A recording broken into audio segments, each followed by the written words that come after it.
Writers' Voices with Monica and Caroline. I'm your host, Monica Hadley, and with me is my co-host and lovely mother, Caroline Kilborn.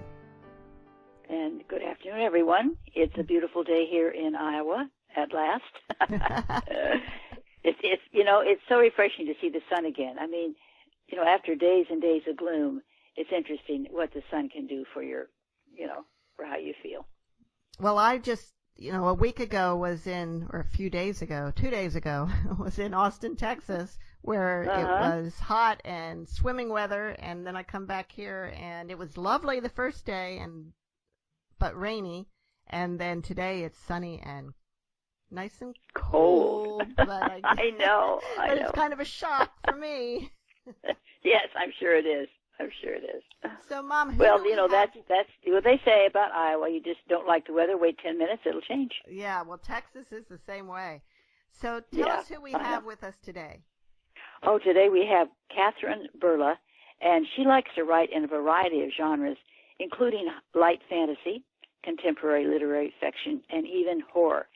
She is the author of the young adult novels 12 Hours in Paradise, Dream Me, The House at 758, and Going Places. The Kitty Committee, which is our novel today, is the first novel written for adult readers. Now, she grew up in India, Syria, Europe, and Asia, and Africa, and I can see why she used that in this book, and that experience, and I can see why. She's been an avid movie buff since childhood, and often sees the movies in her head before she writes the book. She graduated from the University of California in Berkeley with a degree in English. She currently resides in the San Francisco Bay Area. So, welcome to the program. Thank you, Monica and Caroline, for having me. This is such a thrill to be with you. And Iowa is a place that's on my bucket list to visit one day. Oh, good. Okay. Well, let us know when you're coming, and we'll roll out the red carpet. I will do that. So, what got you started as a writer?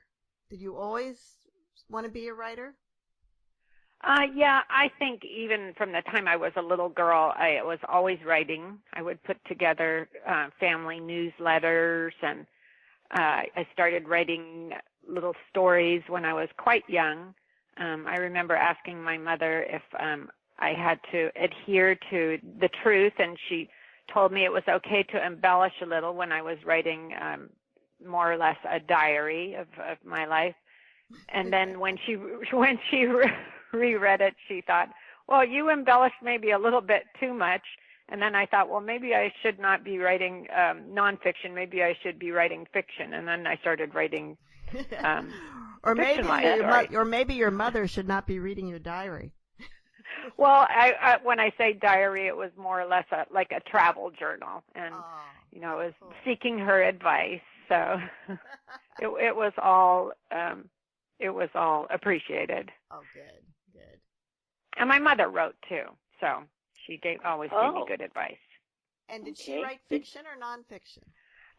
She wrote mainly nonfiction about her travels, and she was never traditionally published, but she did write 2 or 3 books that she put together mainly for her family and for herself. So it was really from her that I learned to write, or to appreciate the fact that you could be a writer, I should say.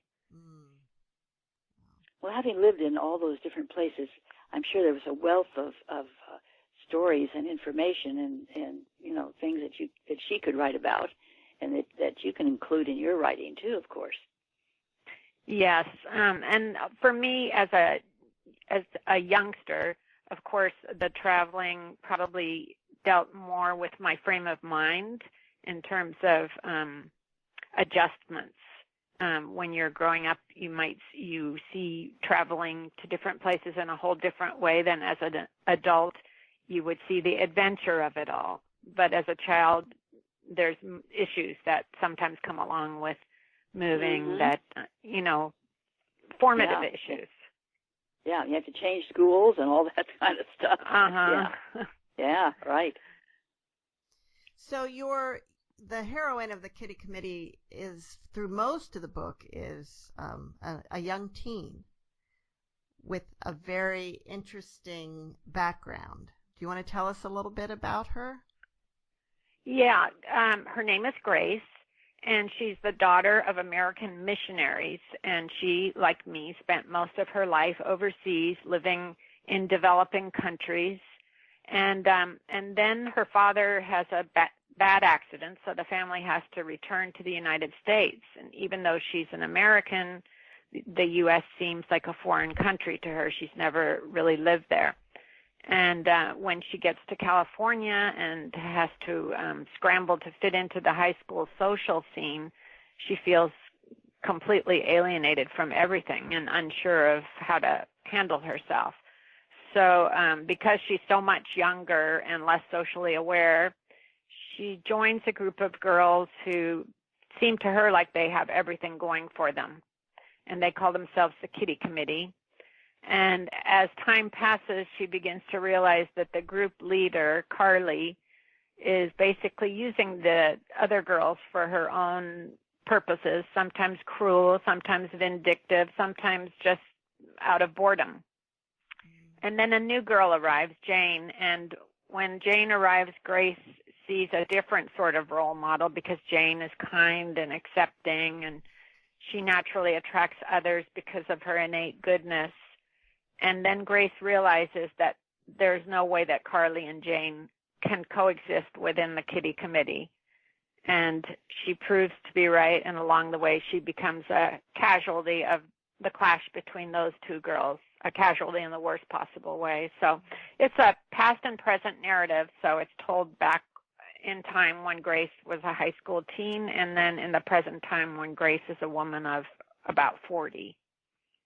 So tell us how the name Kitty Committee came to be. That was interesting, I thought. Okay. The Kitty Committee, actually, when I was younger, I had a group of friends, and we called ourselves the Kitty Committee. I have no idea why we came up with that name. But we were very nice. We had no problems. We were just a group of friends. But I always thought this would just make a perfect title for a novel, and so that's why I used it. And of course, in the book, they pick the name because there's a stray cat, and they each adopt one of the kittens of the stray cat, and that's how they choose their name. Yeah. So in the past, your books have been primarily for young adult readers? Yes. And when you say young adult books, it's a little misleading because in this day and age, young adult books are actually read just as much by adults as teens. So the actual genre, young adult, means that the protagonist has to be in their teens, in high school. I usually choose 17. I don't know why. I just like that age. I think it's old enough that they can be very interesting, and yet, they're still within the high school. They're not legally adults.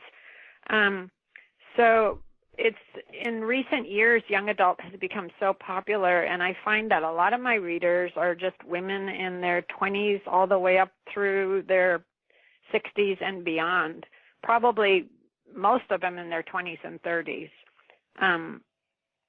I guess maybe those are the years when women turn more towards reading, and teens still do read a lot, but it just seems like the young adult genre has really spread into the adult world. Well, I mean, Harry Potter was Harry Potter started it all. And the Twilight series and the Hunger Games and on and on. Exactly. And you're saying it in the exact order that it started, too. Right, because, and I thought I was so hip and with it because I knew about all of those before most adults did, because either my nieces or my daughter would tell me about these books, and so I had read them all before most people my age had discovered them. And even since I started writing, which has only been about 6 years maybe, writing and publishing, getting published, I should say. the genre has really morphed, because when in the beginning it was mindful that you were writing for high school teens, and now there were things that were just off limits, and now more and more things are not off limits, shall I say. It's becoming a little more mature. And of course the librarians distinguish between young adult and more mature young adult. But right. Now the Kitty Committee, Grace is 14, 15, 16 through most of the book.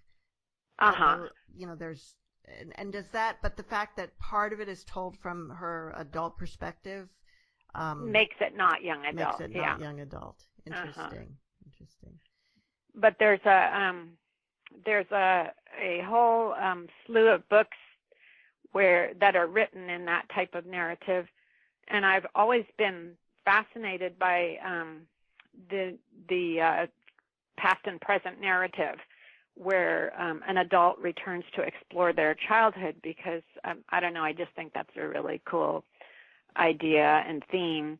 There was a book out a couple years ago called The Girls that had that narrative, and the Elena Ferrante novels, I don't know if you're familiar with them, they take place in Naples, yes. Italy. Yeah. That has that same theme. Or Margaret Atwood wrote a book called Cat's Eye, which also has that theme. So I've always been attracted to that ever since in high school, when I read a separate piece of an adult thinking back as to momentous things that happened during their youth that have really formulated the rest of their lives and changed the adult that they became.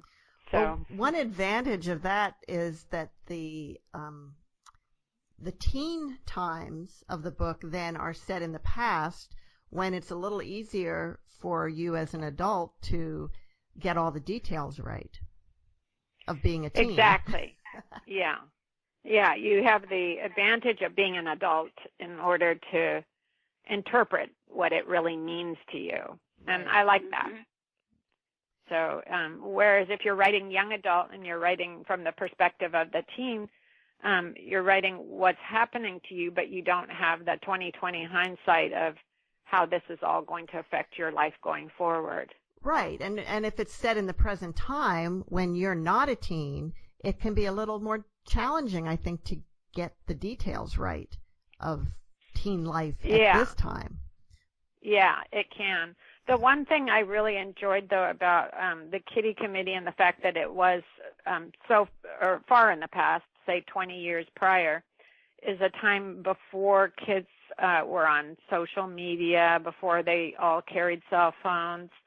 And that has really changed youth behavior, or not just youth behavior, but that's changed certain devices that you can use in writing a novel. In terms of, everybody knows everything nowadays. Right. Like, it's instantaneous.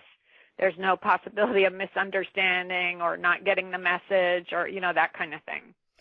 So it's just different now. Right. And like in something like the Kitty Committee, where you've got a group, you've got at least one of the girls really is kind of a bully.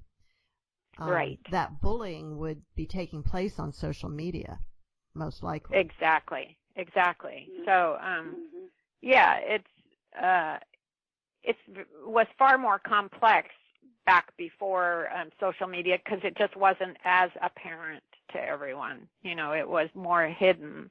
Kids still would talk about it, and it still would come to the surface. But like you said, that nowadays it would be taking place on social media as well. And social media, I think, is great for young people, but it also, can be very dark too. But it freed me up a little bit in terms of the time that it took place, not having to even consider social media or cell phones, texting, and all that. But nowadays, my young adult novels, on the other hand, are set in present day so far. And so there is all of that to consider. Right.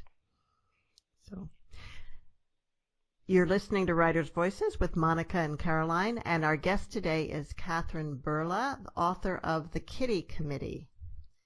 So was it difficult to write about, Grace is really torn by what she did and what the guilt that she felt. Was it hard to live in that guilty space? It was. I don't know exactly how I came to that, but I'm able to put myself into my characters' heads usually pretty well, and it was hard. It was a dark place to visit, and I usually write about redemption, or I'd like to write about redemption, and there's usually an aspect of that in all of my books. So I feel like Grace, just by virtue of her name, carries redemption within her, but she just has to be able to find it herself. Mm-hmm.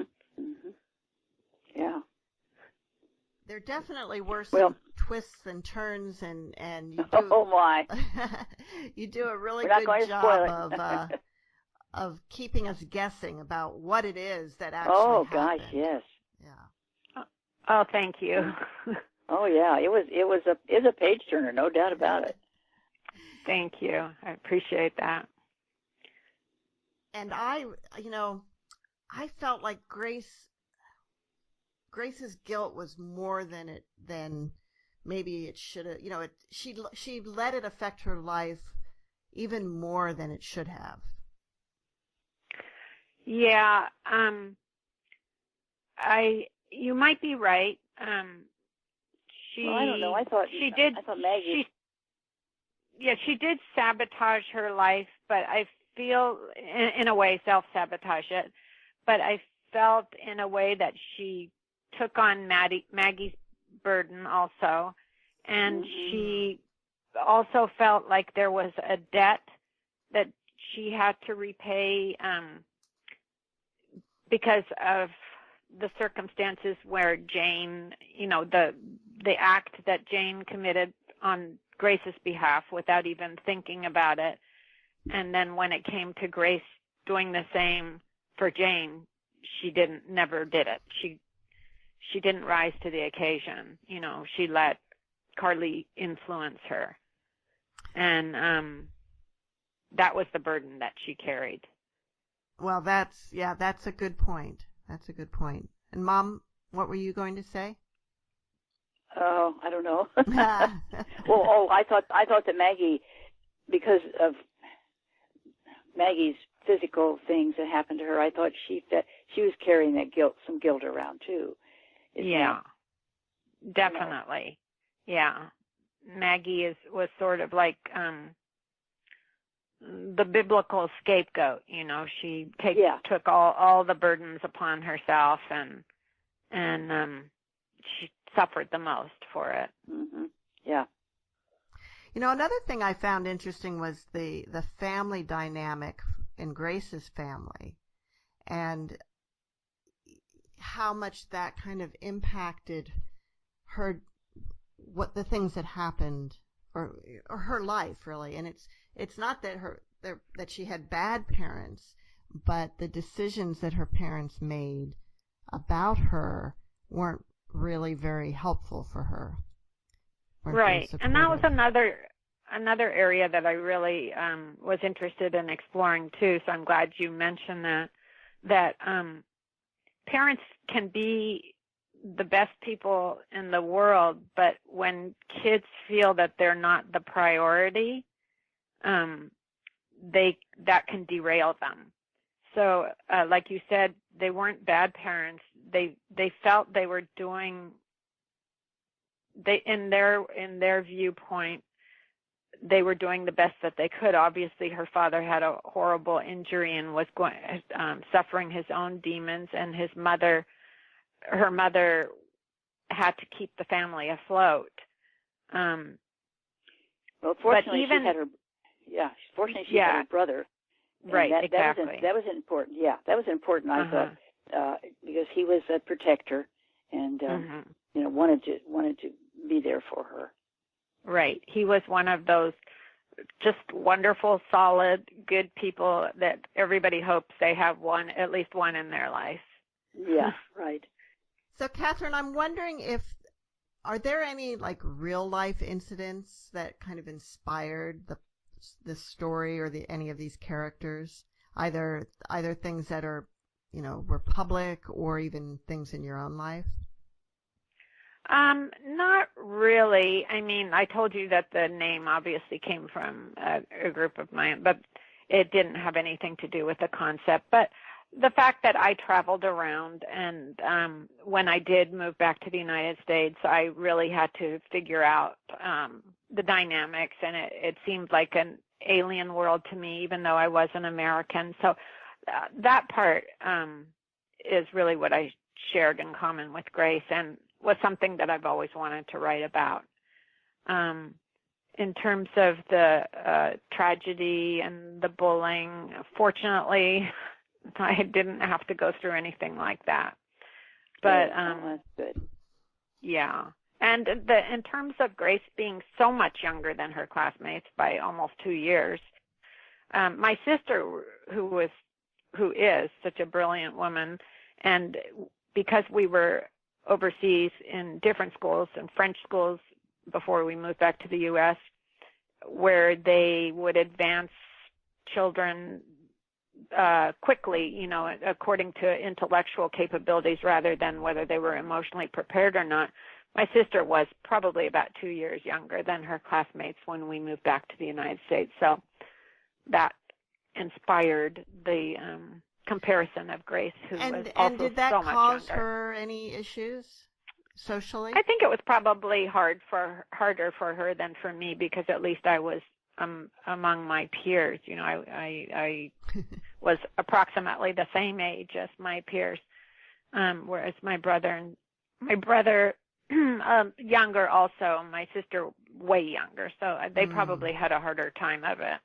They were older than me. Yeah, I was somewhat younger than most of my classmates when we moved, about the same age as Grace, but we moved from Pennsylvania to Iowa, and Pennsylvania, just the cutoff of when you could start school, you could start a little bit younger, and so I was the youngest in my class there, and so I was significantly younger than the rest of my class here, but not 2 years. And did that 6 months? Do you feel that was difficult for you? Well, the thing that made it a little tough was I was also a late bloomer physically.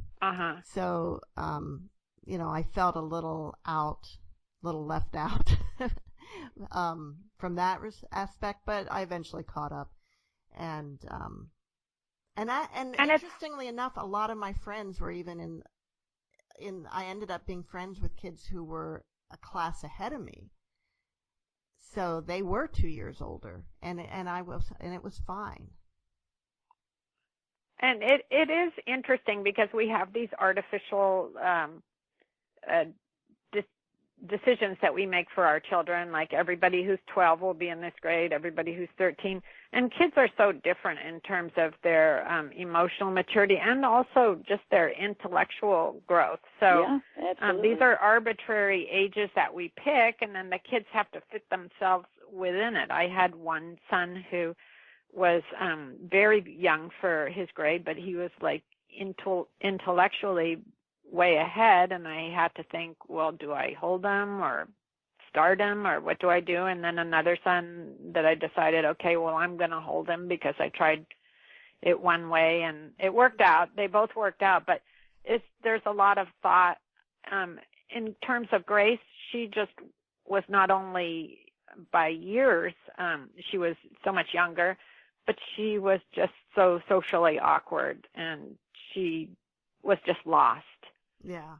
So that's why that's why she I think grabbed onto Carly, just because Carly was such a strong personality, and she felt like Carly would take care of her.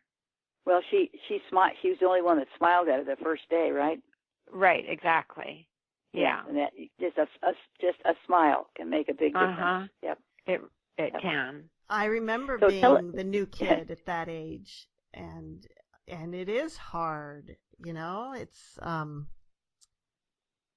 we moved when I was in 9th grade in the middle of the year across the country, and yeah, it's true. The first person who's nice to you, you sort of think, oh, I have a friend, and yet they may not be the person, you know. And then actually for me, what it was that the first person who was nice to me, I'm sure was very nice. And I know she was nice, but she wasn't someone I would have become friends with normally. And so then as I made other friends, I sort of dropped her, and I always felt guilty about that.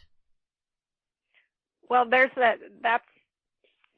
similar also to the Kitty Committee, where she has a friend, and then when she's accepted by Carly and Maggie, then she drops her friend and does feel guilty about it. And would have been better off sticking with the friend. Would have been so much better off. Yeah, but then you wouldn't have had this great story. So, so Kathryn, how long do you work on a book? How long does it take you to write a book? Well, I like to finish the first draft in about 3 months. So when I get started writing, I stick to a very disciplined schedule, and I have to write a certain amount of words every day, or I don't even allow myself to leave the house. And sometimes it happens quickly, and sometimes it takes me all day. But I like to try to finish the first draft in 3 months. So what's your daily quota? 1,000 words is what I aim for. Okay. But in the end, when I'm getting close to the end, then I can just stay in and, you know, maybe do 2,000 or 3,000 words when I sense the end. So you find it easier to write close to the end of the book? I think just because I'm excited and I can sense, you know, the end, and I'm just excited to wrap it all up, and I just so it just flows easier, I guess. My question was, do you know what the ending is when you start, or is it a surprise to you too? I actually do know the ending, so that's one thing I know in any book that I write is the ending. All the rest of it I don't necessarily know, because I know the general plan or the general story, generally what's going to happen, but when I start writing, I find that the characters start really taking on lives of their own, and sometimes, you know, they tell me they're going to do this or they're going to do that, and I hadn't even thought of it. But I always have the ending in mind as the ultimate goal. Does that ever change? I've never had an ending change so far, but it could, but I haven't so far. I've have 5 novels published, and I have 2 coming out in 2019, so that'll be 7. But I'm going to start writing again, I think, in this next month. I have a couple of different ideas, so I don't know which one I'll do, but Kathryn, the 2 that are coming out in 2019 are both young adult. Kathryn, do you have all of the characters in mind when you all the main characters? Do you know who they are before you start writing, or does that kind of come through the process? I have probably at least the main characters, but the side characters, a lot of them pop up during the process of writing. So I wouldn't say I have them all, but and then of course they flesh out, so they can become such different people than I even start with. Mom, did you have a question? Well, yeah, I was going to ask her to tell us about the rules of the Kitty Committee, because that was a driving force for a lot of the action. So yeah. So in terms of their rules, they the most important rules are really decided by Carly, even though she kind of acts like everybody's in on it and everybody has a say. But really, she's the one that's formulating the rules, and she is basically trying to, what's most important for her is that they have to be the primary focus, and no one else should just detract or take away from that group. In other words, Carly is ensuring that she will always have this position of power. So when they say they come before, the kitty committee comes before anyone else, they're one for all and all for one. No boys should ever come between them. No one else will ever be permitted to join them. No one is above the others, although Carly never believes that.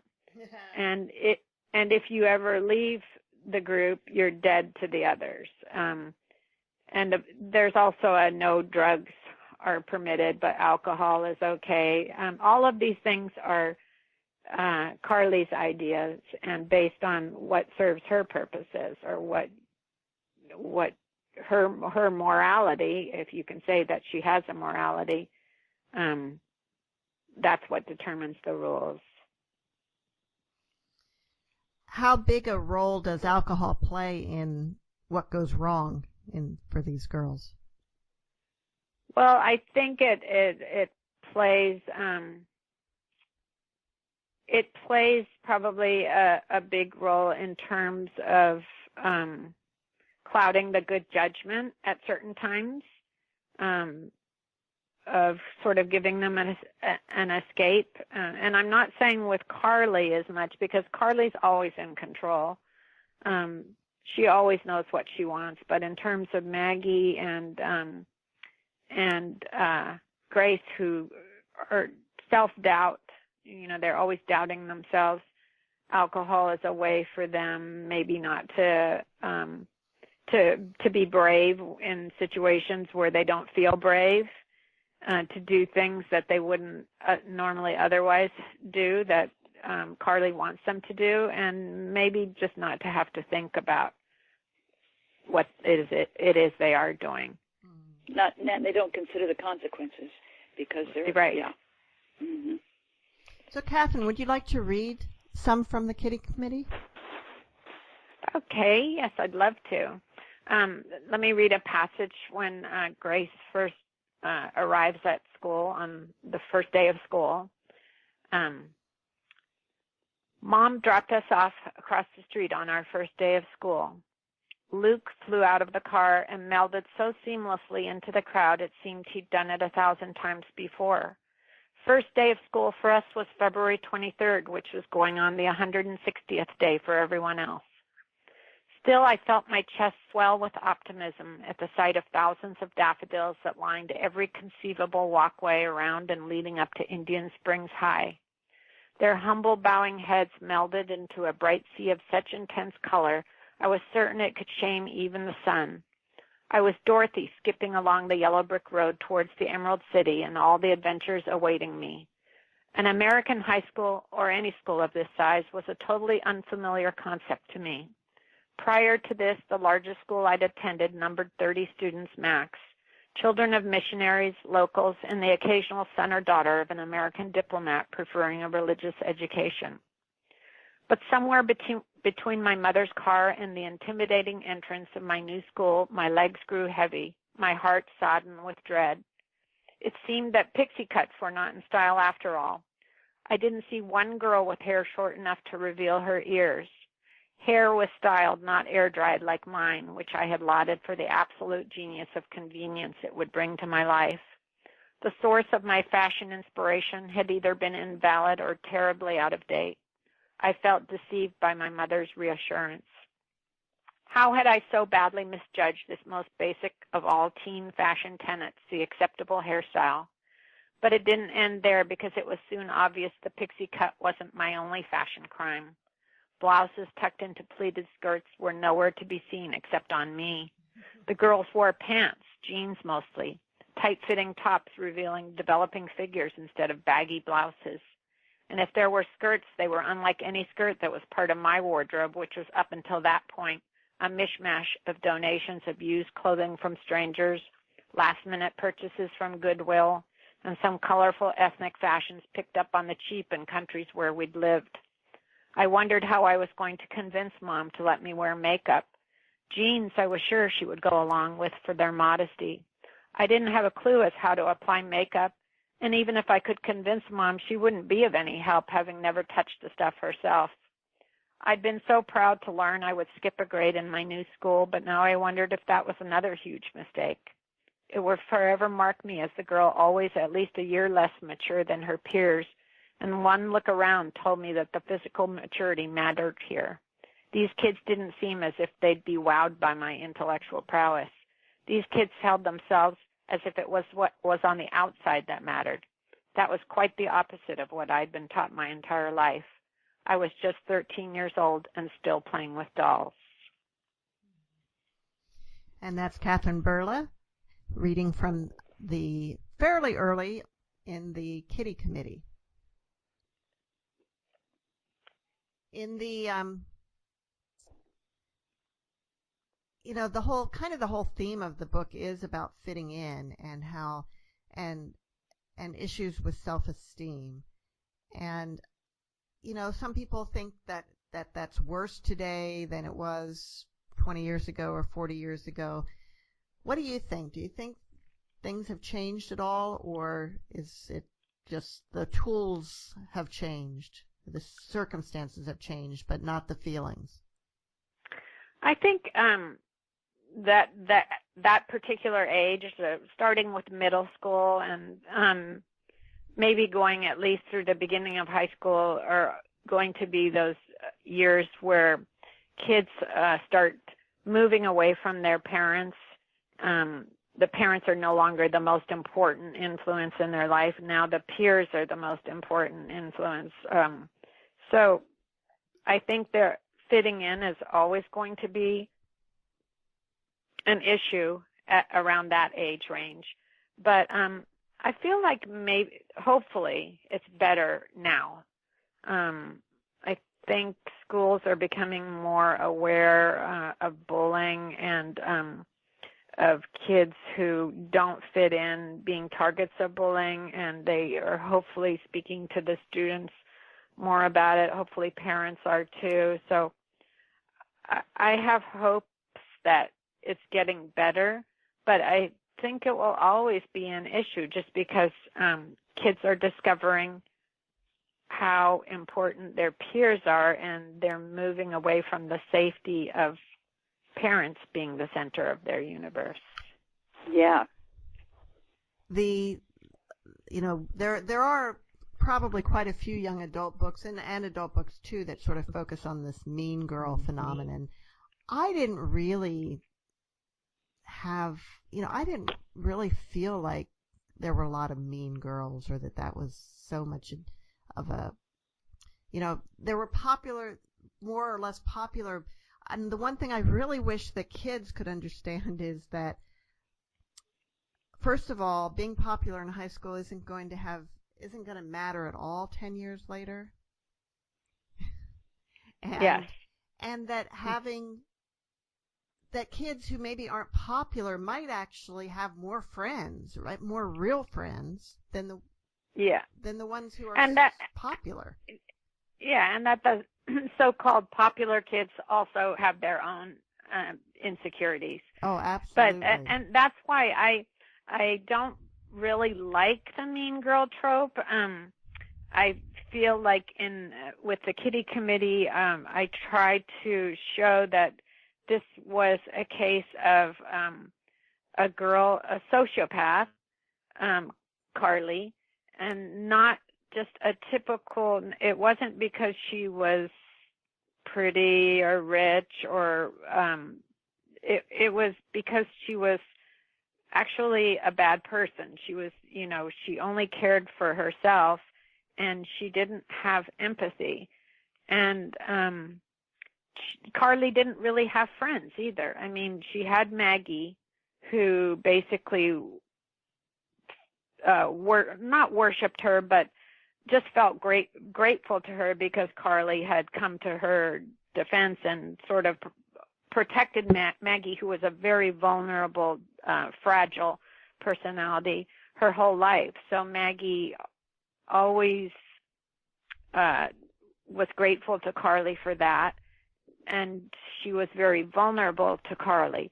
But Carly, other than Maggie, didn't really have friends, so she wasn't a popular girl. So, but the stories where the popular girls are just mean, you know, they're pretty or rich or whatever, they're making them popular, and they're mean. I always try to avoid that in my books. And in fact, I did write a book called Dreamy, which is a young adult book where it's just assumed that the beta girl, or the alpha girl rather, I'm sorry, is going to be just this totally annoying, not very nice person. And I try to turn that on its head, because everybody's a person, and even, you know, people who have things going for them in school, obvious attributes, as opposed to the maybe not so obvious ones that you can't see on the surface. They all have their own problems and insecurities too. So I tried to make it clear in the Kitty Committee that I tried to make it not be a typical mean girl story, more that this girl is a sociopath, and she's not really a well-liked one. Most of the kids in school didn't really like her. So, Kathryn, could you read a little bit more from the Kitty Committee? Sure. Let me see. Let me find another passage. Okay, so again, this is more or less early in the story. After Dad's accident, he had surgery in Guatemala to stabilize him before being flown back to the States in an air ambulance. The next 2 years would mark a long, slow, painful path to recovery, but from my child-centric perspective, I didn't fully internalize what that meant for him. I knew that he rarely came out of his bedroom. I knew he slept and read and ate in a special hospital bed delivered to our home and paid for by insurance. I knew he and Mom lost the ready smiles which had carried me through childhood. I just never considered him as having to adapt in the same way that I was adapting. He was a grown-up after all. Although our new house was the nicest one by objective standards that I'd ever lived in, I couldn't imagine it ever feeling like a real home. The mail continued to arrive each day bearing the ghosts of past occupants. Dad's torment was always just yards away, dampening any bright thoughts that might percolate in my brain. Mom was mostly missing, working as a nurse in a hospital 30 miles away where, by necessity, she tended to every patient except the one who needed her most. The neighbors kept to themselves, which was a concept totally unfamiliar to me. On the positive side, we had our first TV, but it was in my parents' room to distract Dad from the pain that was his constant companion. People travel for miles to visit the daffodils that begin to bloom in Indian Springs each February. The entire town under orders to display daffodils in every conceivable space. Not exactly official orders, more a community understanding. If you don't participate, you undermine your community. Turn your back on what the word stands for. Love, acceptance, support during the hard times, judgment, and ostracism. Nature's smiley faces dominate the landscape for a few months, bringing a fleeting fame to an otherwise unremarkable town. My family was one of the few that didn't live up to our obligation when we first moved to Indian Springs. Couldn't. The bulbs in front of our house were old and hadn't been well cared for. The plants had been cut back properly after blooming season. Mom was too busy taking Dad to his doctor's appointments, and Luke and I were trying to adjust to our new school. Not that we would have known what to do with a daffodil, even if we'd had all the time in the world on our hands. Eventually, well-meaning neighbors showed up and replaced bulbs and tended to the ones resilient enough to survive. I'd look out the kitchen window when I was rinsing my breakfast dishes to see an unfamiliar figure, trowel in hand, hunched over the strip of bare earth that edged our front lawn. I felt keenly the divide between those happy yellow flowers that decorated our new town and the mood that permeated inside my new home. And once again, that was Kathryn Berla reading from the Kitty Committee. And you are listening to Writers' Voices with Monica and Caroline. The daffodils appear quite frequently as the daffodils I guess became, and it wasn't really my intention when I started writing, but they became during the course of my writing a metaphor for the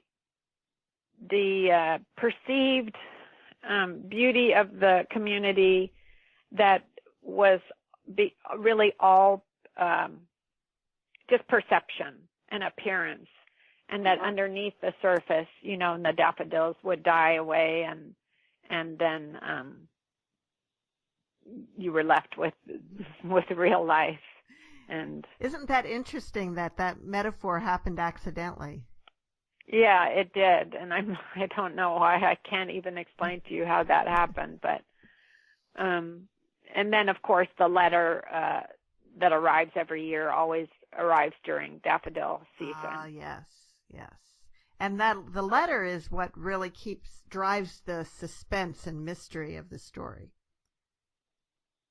Yes, the letter. Yes. Letter, email, whatever it is that they get from someone who's sort of like, I know what you did, and you're going to pay. Right. But it isn't said quite so directly, so they never actually know if that's really what's being said or not. I thought that was really interesting. Yeah. That's what makes it a page turner. Yep. So, Kathryn, when you're writing, do you write, like you say you want to do 1,000 words a day? Are these rough draft first draft words or is it, do you go back and sort of revise as you're writing? Oh, thanks. That's a great question. I actually, here's how I do it. I write the 1,000 words, and I'm very, they don't just flow out of me. I labor over every sentence, every word. Sometimes, even if it's the right word to express the meaning, if it doesn't sound right when I say it in my head in terms of just the flow of the sentence or the poetry of the sentence, then I'll look for a different word. And then when I'm all done, I read it over and edit it, those 1,000 words. And then the next day when I start, I read over what I wrote the day before and I edit it again. So now I've already edited it twice and also labored over it. So by the time I have my rough draft finished, it's pretty well edited. I let it sit for a little while, and then I read it again with fresh eyes, the whole thing. And of course, then I make a number of changes, but not as many as you would think, because I know a lot of people have a different writing style where it just flows freely, and they just let everything on the page, and they maybe don't restrain themselves as much as I do while I'm writing. Right. It does seem like there are those two extremes in a way. People who, like you say, labor over every word in every sentence and have a pretty polished paragraph at the end of the day, or paragraphs, and other people who do the almost stream of consciousness, regurgitate everything onto the page and then go back and chop and edit, and we've had writers do 10, 12, 15 drafts sometimes. Wow. Yeah. I could.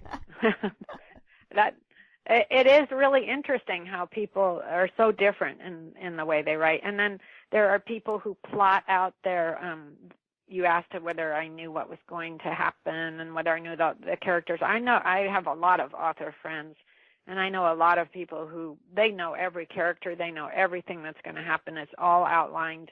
Basically, all they have to do is put that outline into words, and they're done. But with me, it's not at all that way. And they say, are you a plotter or are you a pantser? pantser being writing from By the seat of your pants. Yeah. I'm definitely a pantser, and I feel like you have to be who you are. I'm not one. There's not one way that in my mind is preferable to another, but in terms of, for me, I could only be that way because my characters tell me what to write as they go along. So I couldn't outline them. I wouldn't be able to write that way. I actually have tried, and it just didn't work. Well, and some authors have said they write to discover the story. And that's what I would agree with that. It would bore them if they knew the whole story before they started. Yeah, that would be me. I would agree with that.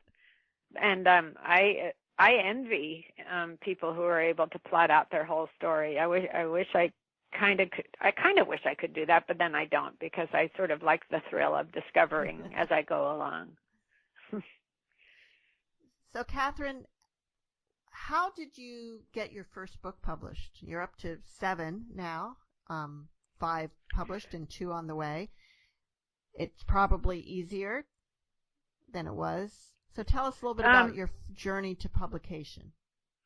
Well, it was kind of a strange journey because I sent out a query letter to get an agent just like everybody else does. And it was a book that never was published that got me my first agent and my second agent. So this book, like I said, was never published, and it will never be published now, but it holds a special place in my heart.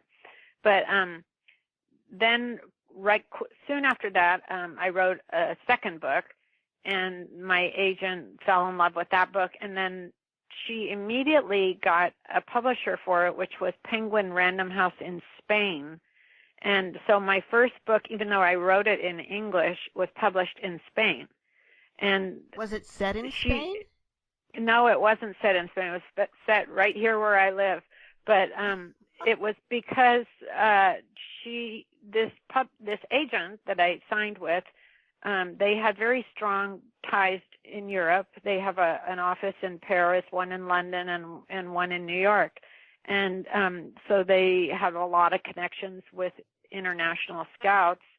And one of the international scouts just took a strong liking to the book and sold it right away to Penguin Random House in Spain. And so it's a very strange sort of backward way of breaking into the business, but that was it. So when it was first published, obviously they hired their own translator to translate the book. I was never able to read my first published book.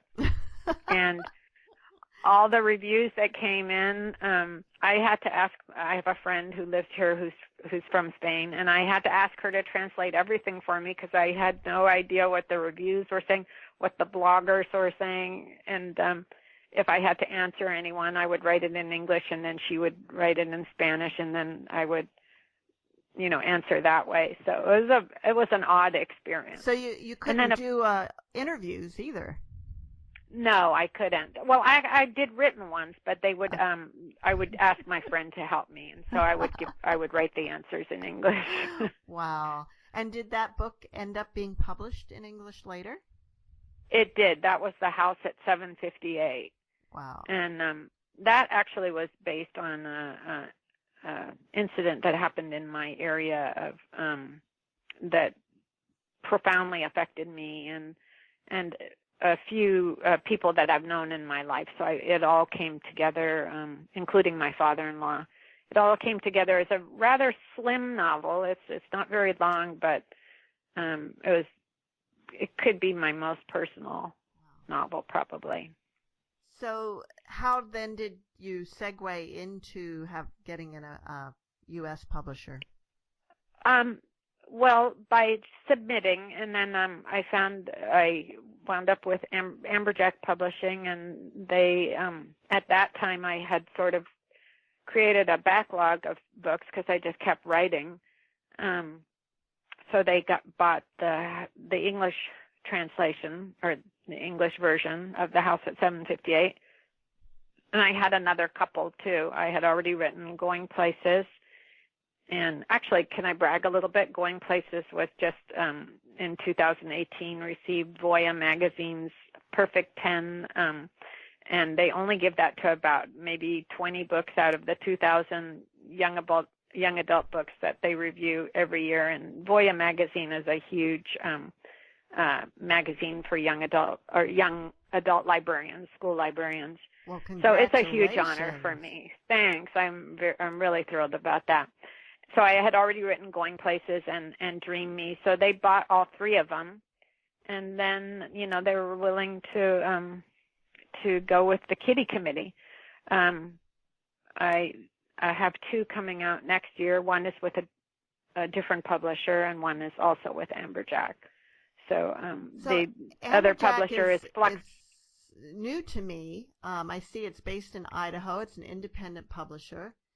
Right, Idaho and New York. They're an independent publisher, and there are a lot of independent publishers. The smaller publishers, I think, are taking on an increasingly important role, and which is really nice because it's just you're going to see more diversity in what's out there, what's offered, in terms of just. What do you think it is that, for a long time, the publishing world was going the other direction. All the independents were rolling up into 2 or 3 big companies, maybe different imprints, but they're all becoming part of Penguin and Random House, Macmillan, and I don't even know who owns who anymore. But what is it you think that has allowed a resurgence of independent publishers? I think it's kind of like it's more easy to understand if you look at the movie world, where there's the big producers that you see, all the Marvels or the sequels, the big Hollywood productions, but then the indie movies attract a lot of attention, and there are a lot of people who, like me, who prefer to see the indie movies or foreign films, which I consider almost indie movies, because anything that's non-Hollywood, big Hollywood. So it's kind of like that in the book world, and I'm really glad because, like you said, all the big publishers are kind of all swallowed up into basically 5, and a lot of good stuff comes out of them, obviously, but it's also nice just to have diversity and more independent thought. So my other book is coming out with Flux Publishing, and they're a really well-respected big YA indie publisher. So. Well, I'm happy to learn about Amberjack. We do a lot of books from Chronicle Books, which is a West Coast independent publisher. Yeah, in San Francisco. Right, and they do beautiful books. And we like, we're independent. We're on independent radio stations, and we definitely like to promote our independent authors and publishers. And bookstores, too. And bookstores. I love independent bookstores. Right. Oh, yeah. Absolutely. So we're on the same page. Well, Kathryn, we're out of time, and it's really been a pleasure talking to you today. It's been such a pleasure talking to you, and I really appreciate your giving me the chance to speak to your audience. You're very welcome. And, Mom, do you have some closing words? Yes, I do. Experience is something you don't get until just after you need it. Those are very wise words. I love that. You know what? I'm going to write that down right now when we hang up. Well, thank you both. Good. And we'll see you all next week on Writers' Voices. Okay, thank you. Bye-bye.